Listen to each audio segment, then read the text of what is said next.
स्वागत छ यहाँलाई कार्यक्रम। धन्यवाद। नारायण काजी श्रेष्ठ बडो अप्ठ्यारो अवस्थामा हुनुहुन्छ अहिले, किनभने अब सहमति समर्थन गरौँ प्रचण्डले गरिरहेको काम ठिक छैन, सरकारमा आउँदाको सम्मको स्टेप हेर्दा पनि ठिक छैन, नगरौँ आफ्नै पार्टीको अध्यक्ष अहिले त सरकार हेर्ने जिम्मा पनि उहाँले तपाईँलाई दिनुभएको छ, प्रचण्डले ठिक गर्यो भनेर तपाईँ स्पष्ट रूपमा भन्न पनि सक्नुहुन्न, गर्नु भएन पनि भन्न सक्नुहुन्न, होइन? हेर्नुहोस्, पार्टीमा हो विभिन्न चरणमा विभिन्न विषयमा आन्तरिक रूपमा छलफल हुनु स्वाभाविक हुन्छ।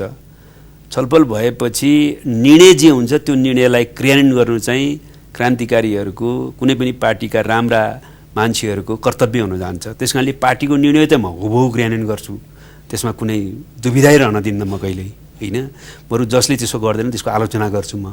त्यस कारण पार्टीको जे निर्णय छ त्यो क्रियान्वयन गर्नुपर्छ र हाम्रै पार्टीको अध्यक्षको नेतृत्वमा सरकार बनाएको कारणले गर्दाखेरि यो सरकारको काम कारबाहीलाई परिणाममुखी र प्रभावकारी बनाउनु र सरकारलाई सफल बनाउन सम्पूर्ण प्रयत्न मेरो तर्फबाट जति हुन्छ त्यो म गर्छु।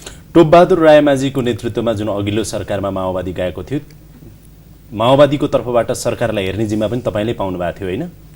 हजुर, होइन त? माओवादीका मन्त्रीहरू नै फेलियर भएको कारण यत्रो चाहिँ कोलेसनै ध्वस्त भयो भन्ने खालको प्रचण्ड स्वयं केपी ओलीले पनि संसदमा बोल्दा पनि भन्नुभयो, त्यहाँ पनि तपाईँ असफल हुनुभयो एक हिसाबले। मलाई त्यस्तो लाग्दैन हाम्रो मन्त्रीहरू फेला भएर यो कोलिसन चेन्ज भएको होइन, यो समीकरण परिवर्तन भएको, यो राजनीतिक विषय हो। मैले त्यसमा अहिले धेरै छलफल गर्न चाहन्न, होइन? किनभने हाम्रो मन्त्रीको असफलताको कारणले यो सरकार परिवर्तन गरिएको होइन। तर हेर्दाखेरि हाम्रो मन्त्रीहरू मैले एक्सन लिन्छु भनेर भन्नुपर्ने अवस्था आयो, त्यस पछाडि टुट्यो। मुख्य कारण त त्यही थियो भनेर प्रचण्डले बोल्दा नि त्यही भन्नुभयो। त्यो कुरा सत्य होइन, त्यो कुरा सत्य होइन। अब अहिले आएर फेरि प्रचण्डले तपाईँलाई सरकार हेर्ने जिम्मा दिनुभएको छ, आफ्नै पार्टीको अध्यक्ष सरकारको नेतृत्व गरिराख्नु भएको छ, प्रधानमन्त्री हुनुहुन्छ, त्यही सरकारलाई हेर्ने जिम्मा पार्टीको तर्फबाट तपाईँले पाउनु भएको छ, यो कस्तो जिम्मेवारी हो? के गर्नु? यो त सरकारको कामलाई कसरी परिणाममुखी र प्रभावकारी बनाउने, सरकारलाई कसरी सफल बनाउने भनेर पार्टीको त सहयोगी भूमिका हुनु पर्यो नि। सरकार र पार्टीको बिचमा समन्वय हुनु पर्यो। कहिलेकाहीँ के हुन्छ भने सरकारले के गर्ने भन्ने कुरा पार्टीले राम्रो फिडब्याक गर्दैन, होइन? त्यस कारणले पनि सरकारले चाहिँ के गरे अलमलको चाहिँ शिकार हुन पुग्छ। कहिलेकाहीँ सरकारले राम्रो काम गर्छ तर पार्टीले चाहिँ त्यसलाई बुझ्न सक्दैन र चाहिँ एउटा प्रकारको नयाँ समस्या सृष्टि हुन्छ। पार्टी र सरकारको बिच कहिलेकाहीँ अन्तर्विरोध पनि सृष्टि हुन्छ। त्यस्तो नहोस्, सरकारको कामलाई ठिक दिशातिर लैजान पनि टाइममै हामीले नीतिगत योजनागत रूपमा सुझावहरू दिन सकौँ र सरकारले गरेका राम्रा कामहरूको पक्षमा जनमत सृष्टि गर्न पनि, पार्टी परिचालन गर्न पनि हामी सकौँ भनेर सरकार र पार्टीको बिचमा समन्वय गर्ने र सरकारलाई सहयोग गर्ने मुख्य उद्देश्य साथ मैले नेतृत्वको सरकार सञ्चालन सहयोग संयन्त्र बनेको हो। आज माओवादी कहाँबाट कहाँ आइपुग्यो है? हेर्नुहोस् त, त्यत्रो क्रान्तिकारी शक्ति, त्यत्रो मान्छे मरेको, मारेको, बन्दुक उठाएको, रगतको खोला बगेको, आज संसदीय भाष यो खेलमा आएर संसदको अङ्कगणितको खेलभित्रको एउटा महत्त्वपूर्ण हिस्सा बनेर सरकारको नेतृत्व गर्नु पर्यो माओवादीले। कहाँबाट कहाँ हुनुभयो तपाईँ? मलाई यसमा दुईटा कुरो लाग्छ। मतलब एउटा क्रान्तिकारी पार्टी यो प्रतिस्पर्धामा आउनु हुँदैन थियो भन्ने त मलाई लाग्दैन। एउटा क्रान्तिकारी पार्टीले यो मोर्चामा पनि आफ्नो श्रेष्ठता साबित गरेर अगाडि बढ्नुपर्छ। अहिलेको परिवेशमा त झन् हामी शान्तिपूर्ण प्रतिस्पर्धाको बाटोबाट शान्तिपूर्ण ढङ्गले नै शान्तिपूर्ण सङ्घर्षलाई नै केही समय सङ्घर्षको मुख्य रूप बनाएर अगाडि बढ्नुपर्छ, अन्यथा सोच्न मिल्दैन भन्ने छ मेरो। क्रान्तिकारी पार्टी हुनाले चाहिँ शान्तिपूर्ण प्रतिस्पर्धा आउनुहुन्न, शान्तिपूर्ण सङ्घर्षलाई मुख्य सङ्घर्षको रूप बनाउनुहुन्न भन्ने कुरा सही होइन। त्यही जानुपर्छ, त्यही दिशामा जानुपर्छ। अब रह्यो यस्तो प्रक्रियामा आउँदा पनि, शान्तिपूर्ण प्रतिस्पर्धामा आउँदा पनि, शान्तिपूर्ण सङ्घर्षमा आउँदा पनि आफ्नो क्रान्तिकारी चरित्र चाहिँ कायम राख्नुपर्छ। कुरो त त्यो अब त चरित्रै हो। क्रान्तिकारी चरित्रमा केही स्खलन भएको छ, क्रान्तिकारी चरित्रमा केही ह्रास भएको छ, प्रदूषणको प्रक्रिया बढेको छ, भ्रष्टीकरणको प्रक्रिया बढेको छ, चारित्रिक स्खलनको प्रक्रिया बढेको छ, कम्युनिस्ट मूल्य मान्यता, होइन, प्रगतिशील मूल्य मान्यता, समूहको निम्ति काम गर्ने, राष्ट्र र जनतालाई प्राथमिकतामा राख्ने कुरामा चाहिँ व्यक्ति, होइन, मुखी हुने, पदमुखी हुने, पैसामुखी हुने, सुविधामुखी प्रवृत्ति चाहिँ बढेको छ। त्यो कुरा सत्य हो। माओवादीका त मन्त्रीहरू बन्ने बित्तिकै अहिले माओवादीका त मन्त्री बन्ने बित्तिकै पुराना मन्त्री बनेकाहरू कहाँ कमाई गर्ने ठाउँ छ भन्नेतिर लागेका छन्। नयाँहरू चाहिँ सिक्दैछन्, सिक्नको लागि पनि मन्त्रालय गएका छन्। त्यो अनुसारको चाहिँ नि यति धेरै कार्यकर्ताको भिड चाहिँ मन्त्रालय र मन्त्री क्वार्टरमा लागेको छ कि कसरी कमाउने यतातिर छ रे? होइन, यो कुराको चाहिँ हाम्रा बारेमा अलिक बढी प्रचार पनि भइहाल्छ हेर्नुहोस् होइन। अब त्यो पनि छ एउटा, तपाईँले नि अनुभव गर्नुभएको होला नि, तपाईँ त सरकार हेर्ने जिम्मा लिनु होइन, भएको छ। प्रचार पनि एउटा त बढी छ हेर्नुहोस् होइन। जति भएको छ हाम्रा मन्त्रीहरूले जति नकारात्मक काम गरेका छन् बा जति कमजोरी हुन पुगेका छ त्यसका बारेमा चाहिँ अतिरञ्जित ढङ्गले प्रचार गरेका पनि छ एउटा।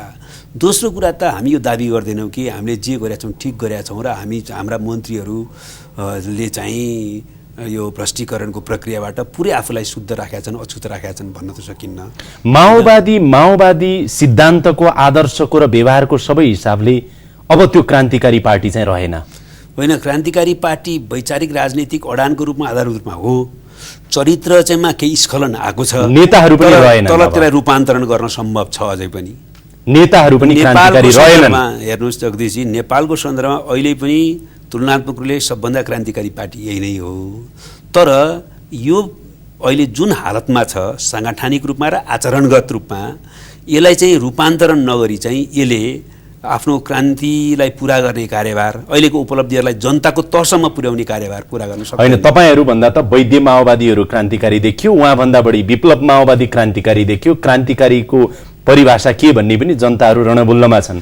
52 सालमा भयानक क्रान्तिकारी भनेर निस्केको माओवादी अहिले त्यो के भन्छ खसीको टाउको राखेर कुकुरको मासु बेच्ने संसद यसमा हुँदैन, यसबाट निकास भनेर युद्ध थालेको माओवादी त्यही खेलमा अहिले आएर प्रचण्ड भन्दै हुनुहुन्छ हामीले त बल्ल पो सिक्यौँ त, पहिला त थाहै पो थिएन प्रधानमन्त्री यसरी पो बनिँदो रहेछ त भन्नुभयो। होइन, त्यस्तो होइन। शान्तिपूर्ण प्रतिस्पर्धामा चाहिँ हामी अहिले केही समय जानैपर्छ हेर्नुहोस्। केही समय मात्रै होइन, भोलि चाहिँ कम्युनिस्टहरूले भनेको समाजवादी क्रान्ति सम्पन्न हुँदाखेरि पनि आम जनताको बिचमा प्रतिस्पर्धाको प्रक्रियालाई कुनै न कुनै ढङ्गले तपाईँले अगाडि बढाउनै पर्ने हुन्छ। अब अन्यथा सोचेर एकचोटि चाहिँ सत्ता कब्जा गर्ने, त्यसपछि चाहिँ म्यान्डेटै लिन नपर्ने, आम जनताको सत्ता सञ्चालनमा संस्थागत सहभागिता चाहिँदैन भन्ने कुरा चाहिँ गलत कुरा हो। त्यही कारणले कम्युनिस्ट क्रान्तिकारी सत्ताहरू समाजवादहरू ढलेका पनि हुन्। आज यो त्यतातिर जानु भने 54 सालमा एकछिन है, तपाईँले भनेको वैद्यजीहरू विप्लवजीहरूको कुरा छ। अब वैद्यजी हाम्रो आदर छ, सम्मान छ उहाँप्रति, उहाँको त्याग। तर के भने अब मार्क्सवाद लेनिनवाद माओवाद जिन्दाबाद भन्ने, नयाँ क्रान्ति जिन्दाबाद लेख्ने, दीर्घकालीन जनयुद्ध जिन्दाबाद लेख्ने र अब बसिरहने त्यो कुनै क्रान्तिकारी त होइन। दुई हप्ता अगाडि मोहन वैद्य तपाईँ बसेको कुर्सीमा मसँगै आएर कुरा गर्नुभएको थियो। आजभन्दा 2 हप्ता अगाडि मात्रै प्रचण्डजीले त धोका दिनुभयो क्रान्तिलाई भनेर साह्रै नमिठोसँग भन्नुभएको थियो उहाँले, नराम्रो मानेर। मलाई त्यस्तो लाग्दैन।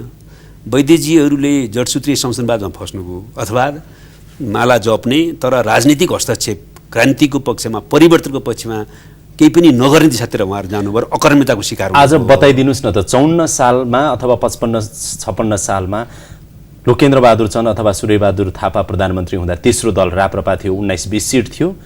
त्यति बेलाको संसदीय अभ्यास जुन गरेका थिए राजनीतिक दलले, त्यो र अहिले 73 सालकोमा संसदीय अभ्यास प्रधानमन्त्री बन्ने खेलमा के फरक छ राजनीतिक अस्थिरतामा? राजनीतिक अस्थिरताको हिसाबले त यो अस्थिरता बनि नै राखेको छ हेर्नुहोस्। केही फरक छ? यो अस्थिरताको पछाडि 2टा कारण छ। मेरो पहिलो प्रश्न फरक 2टा कारणमा नि आउला, फरक केही देख्नुहुन्छ? संक्रमणकाल पुरै टुङ्गिया छैन, यो त भइहाल्छ हेर्नुहोस् केही समय, तर हामीले बुद्धि पुर्याउनु पर्थ्यो भन्ने कुरा अर्को कुरा हो। तपाईँले राजनीतिक प्रणालीमा प्रत्यक्ष निर्वाचित कार्यकारी प्रमुखमा जानुहुन्न भने यस्तो भइरहन्छ एउटा।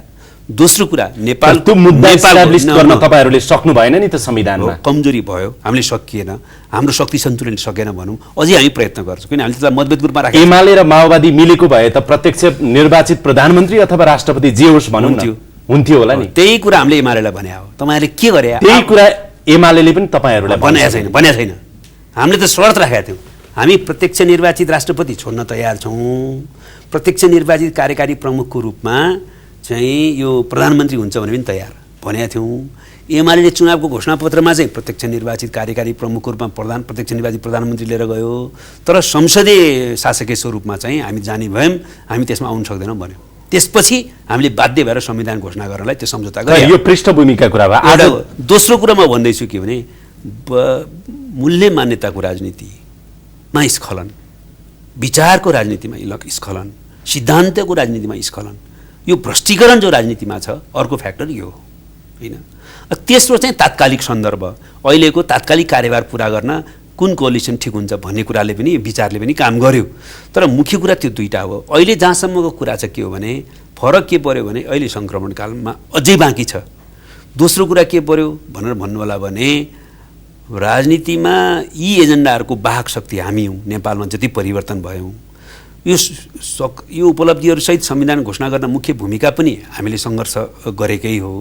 त्यसकारणले गर्दाखेरि चाहिँ त्यही बेलाको जस्तो राप्रपा नेपाललाई खालि सरकार बनाउने मात्रै जो राप्रपा त्यतिखेर नेपाल थिएन राप्रपाको हकमा जुन कुरा लागू भयो अहिले पनि त्यही लागू भयो भन्न चाहिँ मिल्दैन। तर तपाईँले भने कुरा एउटा अहिले चाहिँ एजेन्डामा आधारित छ। यो के एजेन्डा छ हैन? अहिले एजेन्डा केही पनि छैन सर। तीनटा एजेन्डा छ नि अहिले। एउटा चाहिँ शान्ति प्रक्रियाको बाँकी काम पुरा गर्ने एजेन्डा। दोस्रो कुरा चाहिँ यो संविधान घोषणा गरेर मूलभूत रूपमा राजनीतिक सङ्क्रमणकाल त हामीले अन्त्य गऱ्यौँ, तर पनि सङ्क्रमणकालका अवशेषहरू बाँकी छन् र संविधानिक क्रियान्वयनको पहिलो मुख्य कार्यभार तीनवटा चुनाव सङ्घीय प्रादेशिक र स्थानीय चुनाव सम्पन्न गर्ने र त्यसको निम्ति चाहिँ मधेस केन्द्रित पार्टीहरूसँग थारू समुदायसँग सबैसँग पनि चाहिँ वार्ता गरेर राजनीतिक समाधान गर्ने र संविधान क्रियान्वयनको अझ उपयुक्त वातावरण सिर्जना गर्ने दोस्रो कार्यभार र तेस्रो कार्यभार पुनर्निर्माणको कामलाई प्रभावकारी रूपमा तीव्र बनाउने कार्यभार। यो तीनटा कार्यभार चाहिँलाई केन्द्रबिन्दुमा राखेर नै हामीले यो प्रक्रिया सबै कुरा तपाईँहरूको समेत साझेदारीमा ओली नेतृत्वको सरकारले स्पष्ट रूपमा 60वटा मूल कानुन 138वटा अन्य कानुनहरू बनाउने कुराको पनि रोडम्याप सार्वजनिक गरेको थियो। संविधान कार्यान्वयन गर्ने कुरामा 3वटा निकायकै भनौँ न निर्वाचन गर्ने कुरा पनि स्पष्ट रूपमा रोडम्याप अगाडि सारेको थियो। पुनर्निर्माणको काम पनि अगाडि बढाइरहेको थियो। कहाँबाट आयो त फेरि प्रधानमन्त्रीको लोभ तपाईँको पार्टीको अध्यक्षलाई? किन गर्नु परेको थियो? यस्तो भयो त्यसमा अब हाम्रो पार्टीको विश्लेषण नै म भन्न सक्छु हैन। पार्टीको विश्लेषण के हो भने त्यसमा शान्ति प्रक्रियाको काम अगाडि पछिल्लो अवस्थामा जब हामीले 9 बुँदे सम्झौता गऱ्यौँ के अगाडि बढेको तर पनि त्यो चाहिँ परिणाम देखिने गरी अगाडि बढ्छ भन्ने विश्वास पैदा हुन सकेन भन्ने एउटा। दोस्रो कुरा चाहिँ यो पुनर्निर्माणको काम त प्रभावकारी तीव्र नभएकै हो। हेर्नुहोस् यो त स्वीकार गर्नुपर्छ। हामीले पनि त्यही पुनरावृत्ति गर्छौँ भने हामीले पनि दोहोऱ्याइरहनुको उचित होइन। यो कुरा त नारायणकाजी श्रेष्ठको मनदेखि भनेको कुरा होइन, यो प्रचण्डको कुरा तपाईँले भन्नुपर्ने बाध्यता आयो। तपाईँ सरकार परिवर्तन गर्नुपर्छ भन्ने पक्षमा हुनुहुन्थेन। पार्टीको निष्कर्ष चाहिँ मैले भनिराखेको छु अहिले। अनि सरकारको परिवर्तनको बारेमा मतलब केपी ओलीकै नेतृत्वको सरकार निरन्तरता दिनुपर्छ भन्ने पक्षमा त म थिइनँ। तर प्रचण्ड जसरी आउनुभयो सरकारमा यो जरुरी थिएन। सरकारको पक्षमा थिएँ। राष्ट्रिय सहमतिको सरकार नहुँदाखेरि हाम्रो नेतृत्वमा सरकार बनाउनु सोच्नुपर्छ तर मोडालिटी फरक गर्नुपर्छ, अहिलेको जस्तो होइन भन्ने थियो मेरो। तैपनि त्यो अब हिजोको कुरा भयो। कस्तो कुरा? पार्टीको निर्णय गरिसकेपछि चाहिँ पार्टीको निर्णयलाई क्रियान्वयन गर्नु र यो सरकारलाई सफल बनाउन जति सकिन्छ त्यति योगदान पुर्याउनु मेरो दायित्व हुन्छ। आज प्रधानमन्त्री बन्ने त कुरा छोडिदिनुहोस्, मन्त्री बन्ने लिस्ट पनि दक्षिणतिरबाट आउन थाल्यो, त्यसो भन्छन् बजारमा।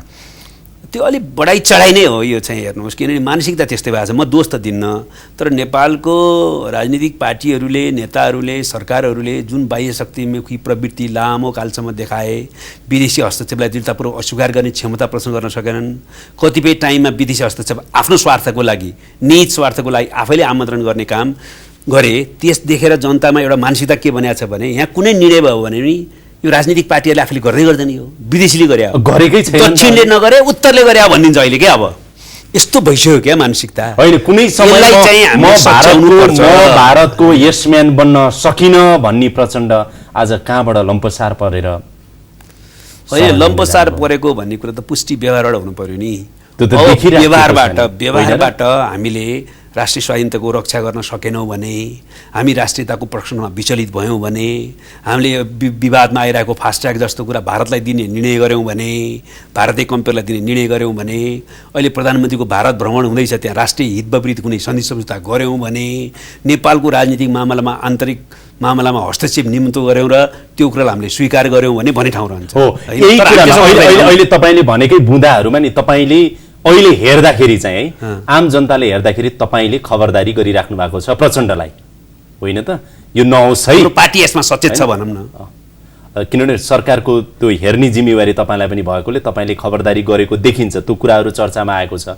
यो कार्यान्वयन हुन्छ साँच्चीकै? हुन्छ, तपाईँले भने जस्तै हुन्छ? हुन्छ। एउटा कुरा म तपाईँलाई भनिदिन्छु, यो हाम्रो पार्टी र यो सरकारको अन्तिम कुरा हो, फास्ट ट्र्याक नेपालले नै बनाउँछ। त्यो हो एकदम होइन। अहिले कुनै राष्ट्रिय हित विपरीतको कुनै नयाँ सन्धि सम्झौताहरू हुँदैन। दोस्रो होइन, तेस्रो कुरा, नेपालको राजनीतिको अहिले जुन समस्या बाँकी छ नि तात्कालिक राजनीतिका, ती समस्याहरूको बारेमा पनि हामी कुनै पनि हस्तक्षेप कसैले नगरोस् भन्ने चाहन्छौँ र हस्तक्षेप गर्यो भने पनि हामी स्वीकार गर्दैनौँ। प्रचण्ड अडिनु होला यो कुरामा? होइन, हाम्रो देशको सरकार हो, हामी देशभक्तिबाट आन्दोलनको प्रतिनिधि शक्ति हो, अड्नु पर्यो नि, अड्नुहुन्छ, विश्वास गर्नु पर्यो नि। विश्वास गर्दा हुन्छ? विश्वास गर्नु पर्यो नि। अब स्थानीय तहको निर्वाचन हुन्छ? हुनुपर्छ, हुन्छ, चैतभित्र हुन्छ। सरकारको तयारी के छ? हामी तयारी गरिरहेका छौँ, दुईटा प्रकारको तयारी। एउटा स्थानीय तहको पुनर्संरचना गर्ने काममा राजनीतिक पार्टीहरूको पनि समझदारी र आयोगलाई प्रोत्साहित गर्ने प्रक्रियामा हामी छौँ। बरु छिटो गरिदिनुहोस्, यो प्रतिवेदन बुझाउने काम तपाईँहरूले फागुनतिर नपुर्याउनुहोस् भनिराखेका छौँ र आयोग सकारात्मक छ, एउटा यो गर्दैछौँ। दोस्रो चाहिँ कानुनको तयारी हामी गरिराखेका छौँ। तेस्रो चाहिँ निर्वाचन आयोगसँग परामर्श गरिराखेका छौँ र के आवश्यकता पर्छ त्यो आवश्यकता निर्वाचन आयोगको कामलाई सहज ढङ्गले अगाडि बढोस् भने त्यो आवश्यकता पुरा गर्ने दिशातिर। त्यस कारण राजनीतिक समझदारी, पुनर्संरचनाको चाहिँ गरिएको इकाइहरूको तयारी गर्ने प्रक्रिया, कानुनहरूको तयारी गर्ने प्रक्रिया र निर्वाचन आयोगलाई सघाउन सम्पूर्ण तयारी। अब जे बाहनामा तपाईँहरूले चाहिँ ओली नेतृत्वको सरकार चाहिँ असफल रह्यो, मधेसी दलहरूलाई पनि वार्तामा ल्याएर चाहिँ संविधानलाई अलिकति चाहिँ जति सक्दो धेरैको स्वीकार्य बनाउने प्रयास गरेन भन्ने खालको आरोप थियो नि ओली सरकारलाई। अब संविधान संशोधनको प्रक्रिया सुरु हुन्छ, कामहरू अगाडि बढाउनुहुन्छ मधेसी दलहरूलाई वार्तामा ल्याएर? होइन, हामीले संविधान संशोधन पनि गर्नुपर्ने अवस्थामा गरेर जाउँ भन्ने हाम्रो कुरा हो। तर संविधान संशोधन भनेर भन्नुभन्दा नि एजेन्डा के हो भने मधेसी थारू समुदायले जुन मुद्दा उठाएका छन्, जुन मुद्दालाई सम्बोधन गर्न उपयुक्त हुन्छ र सम्भव पनि हुन्छ, त्यो मुद्दालाई सम्बोधन गरेर जाउँ भन्ने कुरा हो। त्यसमा त राजनीतिक सहमति हुनुपर्छ, राष्ट्रिय सहमति सीमाङ्कनकै कुरा छ नि अझै पनि। नागरिकताको एउटा मुख्य मुद्दा हो होइन, नागरिकताको पनि कुरा होला, तर सीमाङ्कनको कुरा मुख्य छ। म नागरिकताको कुरा कहाँनिर छ म त्यो बुझ्दिनँ। शान्ति तथा पुनर्निर्माण मन्त्री सीतादेवी यादव हुनुहुन्छ होइन अहिले नेपाली कङ्ग्रेसको तर्फबाट। हजुर, उहाँ भारतको छोरी, नेपालको बुहारी, राष्ट्रपति उहाँले किन बन्न नपाउने भन्ने पनि होला नि भोलि पाउँदाखेरिको अवस्थामा। होइन, यो हेर्नुहोस्, अङ्गीकृत नागरिकता प्राप्तलाई राष्ट्र प्रमुख, सरकार प्रमुख नदिने कुरामा थप बहस गर्न हुँदैन। हेर्नुहोस्, अब त्यो भनेको अलिक बुझिन, दिनु ठिक छ छैन? होइन, त्यो कुरामा त दिन मिल्दैन। हेर्नुहोस् है, संविधानले जे व्यवस्था गरेको ठिक छ, राष्ट्र प्रमुख, सरकार प्रमुख जस्तो कुरा चाहिँ अङ्गीकृत नागरिकता प्राप्त व्यक्तिलाई दिन त मिल्दैन। हेर्नुहोस्, त्यसमा संविधान संशोधन हुँदैन। सीमाङ्कनको बारेमा छलफल गरेर थोरै लचकता अपनाउन सकिने ठाउँ हुनसक्छ, त्यसको निम्ति हामी तयार हुनुपर्छ। हाम्रो पार्टीले त नोट अफ डिसिसन पनि राखेको छ, मधेसीहरूलाई वा थारूलाई वा अरू जनजातिलाई पनि सम्बोधन गर्ने गरेर जाउँ। नेपालको राष्ट्रिय सार्वभौमिकता, भौगोलिक अखण्डता, स्वाधीनता, एकताकोमा आँचाउनुहुन्न, त्यसलाई त हामी सम्झौता गर्न सक्दैनौँ। त्यो भित्र रहेर जति लचकता प्रदर्शन गर्न सक्नुपर्छ त्यति लचकता प्रदर्शन गर्न हामी तयार हुनुपर्छ भनेर हामीले भने। अब त्यसको लागि त संविधान संशोधनै गर्नु पर्यो नि होइन? संविधान संशोधनको निम्ति तयार हुनुपर्छ। अनि तपाईँलाई लाग्छ नेकपा एमाले मान्छ?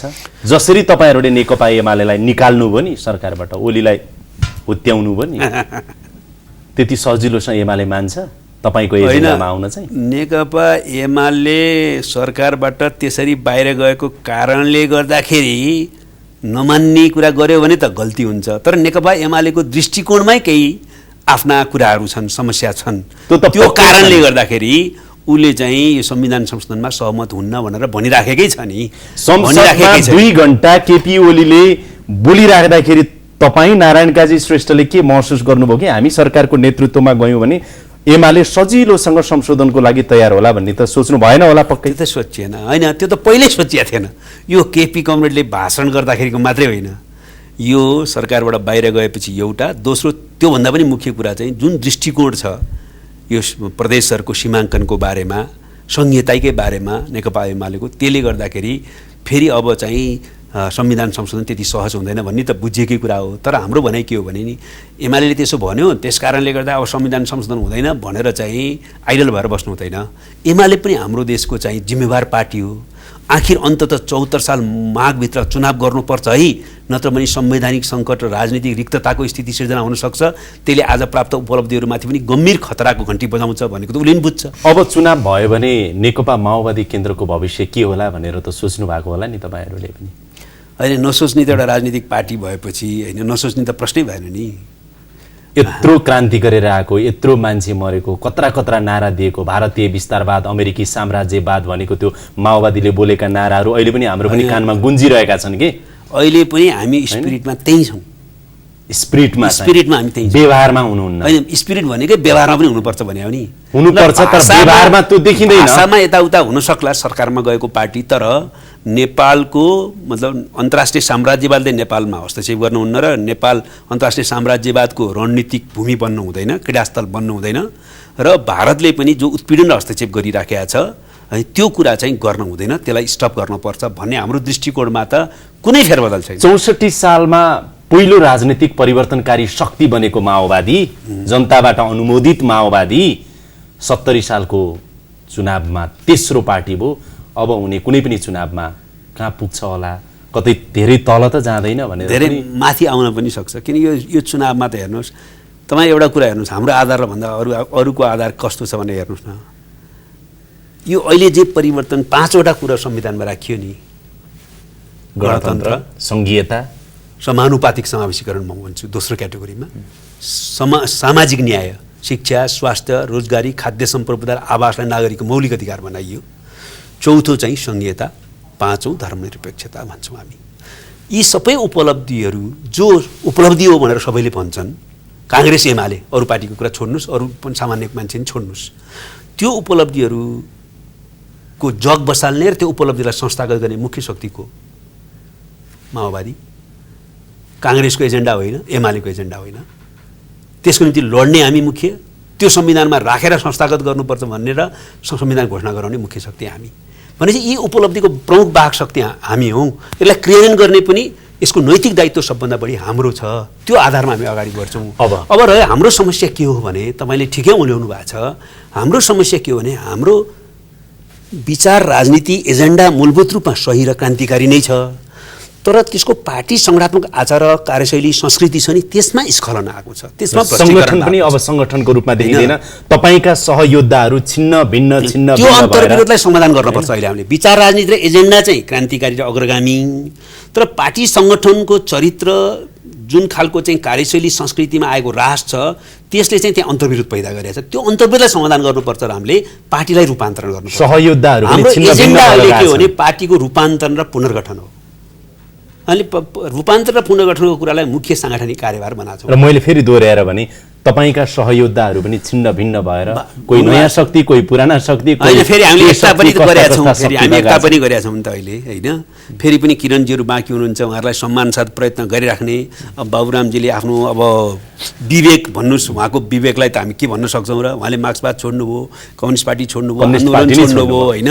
खैर बाबुरामको कुरा त नगरौँ, ठिक रहन्छ, मार्क्सवाद त छोड्नु नहुने रहेछ, कम्युनिस्ट पार्टी त चाहिन्छ भनेर आउनु भने हामीलाई पनि स्वागत गर्छौँ हामी, होइन। फेरि गर्नुहुन्छ, स्वागत गर्छौँ, किन नगर्ने। खैर अब चुनावको कुरा त अहिले धेरै के गर्ने र प्रचण्डको अहिले यसो अगाडिको चाहिँ रोडम्याप हेर्दाखेरि संविधान कार्यान्वयन गराउने भन्दा, चुनाव गराउने भन्दा, भारत कहिले भ्रमण गर्ने, भारतका मान्छेलाई कहिले बोलाउने, भारतलाई कहिले खुसी पार्ने, चीनतिर पनि होइन है म तपाईँहरूतिरै छु भनेर त्यो गराउने, त्यो मिलाउनैतिर चाहिँ बढी 1-2 महिना गइहाल्ला। दसैँ तिहार आइहाल्छ, छठ आइहाल्छ, नेपाल सम्बत आइहाल्छ, त्यहाँबाट चुनाव गराउन 4 महिना चाहिँ कम्तीमा समय चाहिन्छ है भनेर चाहिँ नि डाक्टर अयोधी प्रसाद यादवले भन्नुभएको छ। यी सबैको बिचमा अब चुनाव भनेको त्यस्तै हो। तपाईँले अघि भने जस्तो केपी ओलीले पनि भन्नु नै भएको थियो, म पनि भन्छु, बरु यतै मिलाएर चाहिँ अलिकति लम्ब्याउनै पाए। 8 महिनाको आयु छ प्रधानमन्त्रीको रूपमा, होइन त? यिनै अल्झनहरूको बिचमा हुनुहुन्छ। एउटा कुरा चाहिँ के हो भने हामी सरकारको आयु कसरी लम्बाउने होला भनेर अहिले सोचिराखेका छैनौँ। चुनाव नहुन हामीले राम्ररी के बुझेका छौँ भने 3टा काम हामीले गर्न सक्नै पर्छ। संविधान क्रियान्वयनको निम्ति अझ उपयुक्त वातावरण र निर्वाचन, 2टा निर्वाचनको सङ्घीय र प्रादेशिक निर्वाचनलाई सुनिश्चित गर्ने आधार तयार पारिदिनु र स्थानीय निर्वाचन हामीले नै सम्पन्न गर्नु। दोस्रो शान्ति प्रक्रियाको बाँकी काम अर्थात् सत्य निरूपण तथा मेलमिलाप आयोग र बेपत्ता छानबिन आयोगको कामलाई प्रभावकारी ढङ्गले पुरा गर्ने आधार सुनिश्चित गर्नु।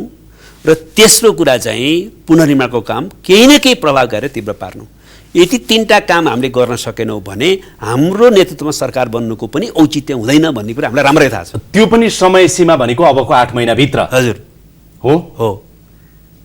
8 महिनापछि त प्रचण्डको नेतृत्वमा हुनेवाला छैन सरकार, देउबा हुनुहुन्छ। त्यही त समझदारी अनुसार राजनीतिक पार्टीहरूको बिचमा यो सरकार परिवर्तनको मामलामा चाहिँ घटनाक्रम अगाडि बढ्छ।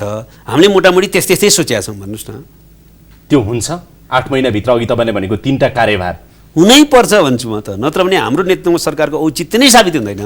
तपाईँलाई मैले फेरि दोहोऱ्याएर भने संविधान कार्यान्वयन र निर्वाचन, शान्ति प्रक्रियालाई टुङ्गोमा पुर्याउने जुन चाहिँ सत्य निरूपण तथा मेलमिलाप आयोग र बेपत्ता खोजबिन आयोगको जे कुराहरू छ त्यसलाई टुङ्गोमा पुर्याउने, त्यस पछाडि गएर पुनर्निर्माणको काम हो। हुन्छ कि हुन्न? होइन, हुनै पर्छ, नत्र भने हाम्रो सरकार बनेको, हाम्रो नेतृत्वमा सरकार बनेको औचित्य कसरी पुष्टि हुन्छ त्यो हामीलाई थाहा छ नि।